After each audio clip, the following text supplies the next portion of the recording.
dans ce genre d'histoire, on préfère quand même trouver un la coupable. théorie du complot, Voilà. la Mais c'est ce qui théorie va se passer. du crime, la théorie de quelqu'un qui serait revenu déposer les restes d'une petite amie. D'ailleurs, je vois pas l'intérêt, puisque si Mais quelqu'un là, l'a c'est tué, pourquoi parti, là. venir le déposer là? Enfin bon. Et il faut savoir, parce que quand tu dis, je rappelle quand même que ce grand-père en question, c'est pas tout à fait le catholique, parce que puisque tu en parles, je poursuis. C'est quand même ceux qui veulent aller voir ce qui s'est passé au centre de Ruaumont, où il travaillait, qui est un centre de scout unitaire de France, qui est un centre très de catholiques extrémistes. Il a quand même été témoin assisté pour des affaires de violence. Le centre a été fermé un temps pour des affaires de... Il a été un temps, et aussi les questions de violence à enfants à cause du système éducatif. Il y a beaucoup de plaintes. Donc, il est lié, le grand-père non, mais simplement. Mais c'est comme si tu dis un instituteur, et donc il y a des instituteurs pédophiles. Soit tu me laisses parler, tu vas trop loin, là. Donc je dis, non, mais c'est toi qui en as parlé, donc t'en aurais pas parlé, j'en aurais pas parlé. Il a juste dit qu'il était catholique. Évidemment, Il a pour rien sa dit. défense, je dis juste que je rappelle que c'est pas dit. tout à fait les catholiques ordinaires. Voilà, c'est quand même quelqu'un sur lesquels on avait le droit de réfléchir. Par ailleurs, enfin, pour l'instant, c'est une victime. bien sûr, mais évidemment. C'est horrible. Par ailleurs, parce que je dis juste qu'on avait le droit de réfléchir. 95% des violences sont intrafamiliales. On va pas non plus dire que c'est tout à fait bon.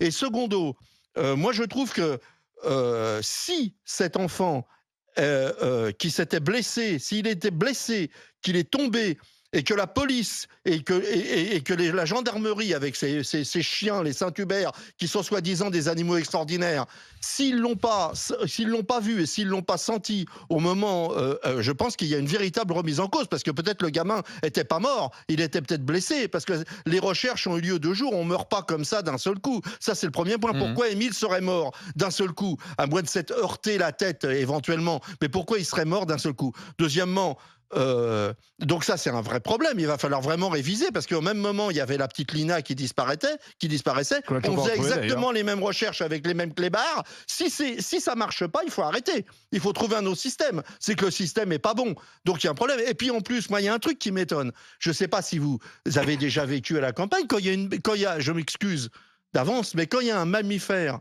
puisque nous sommes des mammifères, qui meurt, l'odeur est absolument insupportable. C'est en plein air. C'est absolument insupportable. À 1,5 km, alors qu'il y a des gens, visiblement, puisque c'est des gens qui se promènent, c'est absolument fou que personne n'ait remarqué ou senti. Je m'excuse d'aborder ce problème. D'ailleurs, la randonneuse a dit qu'elle était passée 1 mois auparavant au même endroit. Elle n'avait rien vu à ce moment-là. Ce qui me fait penser que le corps a pu être déplacé par des animaux, etc.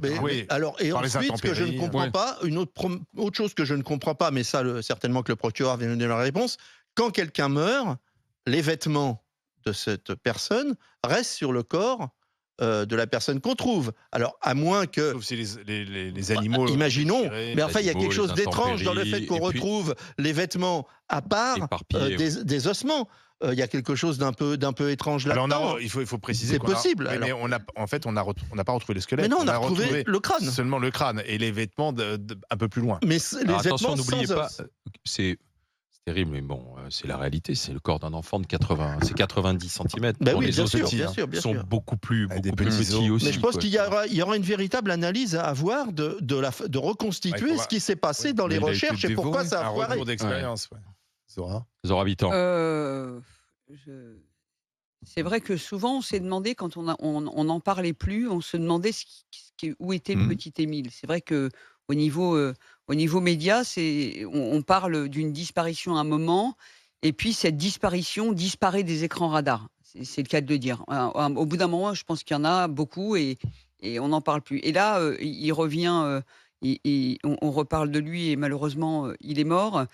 Moi, je vous avouerai que j'ai du mal à émettre des hypothèses, pour la simple et unique raison, c'est que on peut broder, on peut fantasmer, on peut imaginer tout ce qu'on veut. Il y en a qui croient dur comme fer qu'il a été tué, d'autres qui pensent à un accident, etc. Moi, la question que je me suis posée, c'est effectivement, c'est pourquoi ces vêtements étaient plus loin.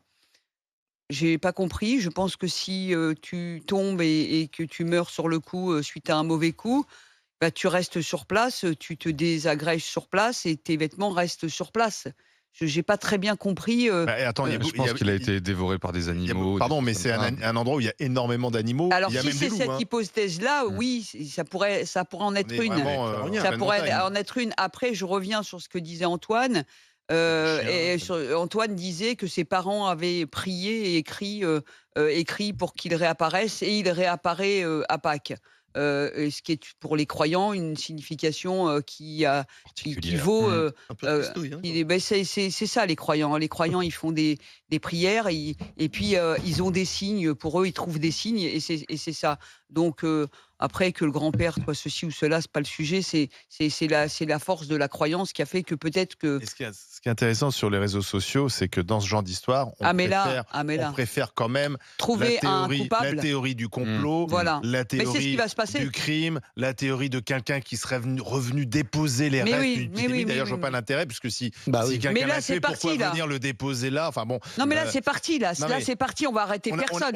On met en cause la randonneuse parce que la randonneuse a pris le crâne. On apprend quand même qu'elle a mis ça dans un sac plastique, donc elle avait plutôt un bon réflexe. Mais c'est pas grave, la randonneuse est forcément coupable. Enfin, on est dans un truc où effectivement, comme pour le reste, c'est ça qui est terrible. La thèse de l'accident est peut-être moins séduisante. Elle reste de façon dramatique parce que je pense la culpabilité des grands-parents, parce qu'ils se sont dit finalement il a échappé à notre vigilance et il est parti et donc c'est horrible pour eux. De la personne qui l'a vu et qui a rien fait. Voilà, on parle de l'enlèvement alors qu'on sait qu'il n'y a aucune voiture. Non, mais dès qu'une affaire n'est pas élucidée, dès qu'il y a quelque chose qui est complexe, etc., les gens aiment le complot. Ça a toujours existé. Lina, à mon avis, elle s'est pas perdue entre la maison et la gare. Non, mais elle a 15 ans. Non, mais tu vois, il faut dire qu'au moment où c'est passé, je me rappelle, j'avais été invité sur BFM. Le soir où je suis invité sur BFM pour discuter, il y a Lina qui disparaît. C'est-à-dire, c'était complètement dingue, quoi. C'était à une semaine d'écart ou un truc comme ça. Et on avait ces 2 disparitions inexpliquées et un stress incroyable.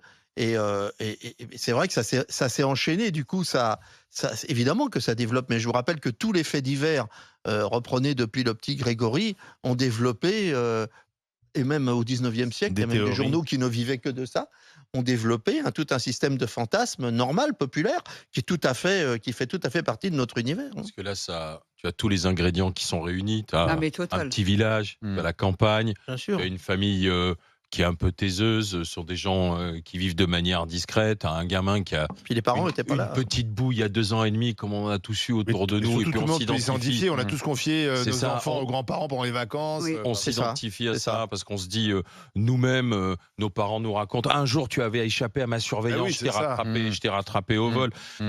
Et on aurait surtout aimé que ça se termine bien pour ces enfants. Voilà. Oui, alors ce qui est terrible, c'est que, si on prend la thèse de l'accident, c'est-à-dire que le petit se perd, c'est-à-dire qu'il aurait pu être retrouvé vivant.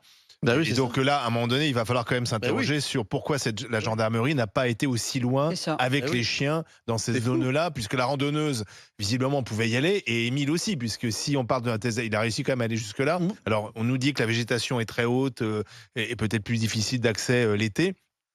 On a droit, Antoine, sans faire le procès à la gendarmerie, Émile y est allé. On a le droit de se poser des questions, c'est normal. Parce qu'on a déployé beaucoup de moyens, il y a eu des battues avec 800 personnes. Mais oui, je vois pas, parce que les battues, ça se passe comme ça. On marche les uns à côté des autres avec un. Oui, mais toi, t'imagines que c'est un champ plat. Non, j'imagine rien, j'ai vu les images. Et en fait, c'est des ravins, je te l'accorde, mais on imagine que si la première chose à laquelle on a pensé, quand même, c'est de se dire que l'enfant était tombé et qu'il avait, etc. Donc on va voir dans les trous. Enfin, ça paraît quand même assez évident. On puisse descendre dans tous les trous, à mon avis, il était là, tombé quelque part. Je pense que oui, ça valait le coup. C'est un petit corps, faut pas l'oublier. C'est un petit corps, c'est dans un endroit où, en plus, on était en plein été avec de végétation assez haute.